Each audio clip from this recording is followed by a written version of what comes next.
Had a neighbor pull into my yard last Tuesday with his Massey Ferguson 135 on a flatbed. Said the three-point hitch quit lifting his brush hog right in the middle of clearing a fence row.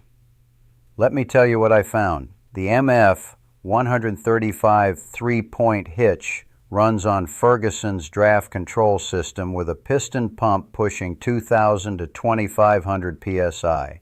When she won't lift, you've got a pressure leak somewhere. Ignore it, and you've got an expensive lawn ornament. First thing, check your hydraulic oil level. Pull the check plug on the axle housing, and rear end holds about 5.5 gallons of universal tractor fluid. If oil just dribbles out, you're low. Look at the color too. Black or milky means drain it and refill with UTF that meets Massey's M1135 spec. If your oil's good, pop the seat off and pull the lift cover. The control valve spool should slide smooth but tight.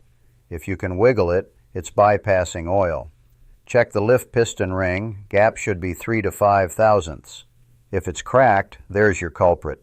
And that response valve, if it's gummed up, your hitch acts dead. Clean it with solvent until it moves free. Now if your hitch lifts but slowly creeps back down, you've got O-ring failure.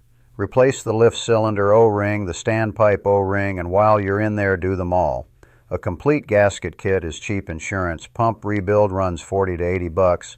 Weekend job with the manual open. Here's something they don't tell you in the YouTube comments. Before you tear anything apart, check your control levers. The 135 has draft and position control, 2 separate levers. Running a mower or blade with no ground load? Slide that position control lever forward. In pure draft mode with nothing on the top link, the system thinks there's no work to do. I've seen guys spend $300 at the dealer before figuring that out.